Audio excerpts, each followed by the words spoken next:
ఎండ మంటలు రాత్రే మాట్లాడుకున్నాం.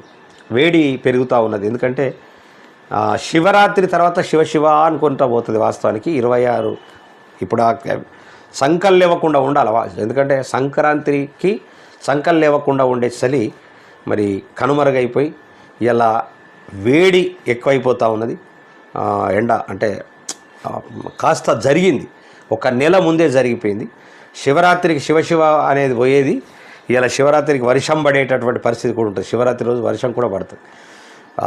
మేము వేములవాడ రాజన్న దగ్గరికి పోయినప్పుడు రాత్రి ఏ క్షణమైన కష్టంగా వర్షం వచ్చేటటువంటి పరిస్థితులు చూసినాం.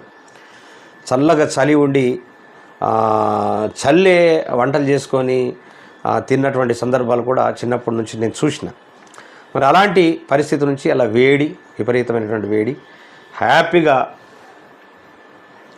ఇప్పుడే వేడి ఇంత ఉంటే ఇంకా మరి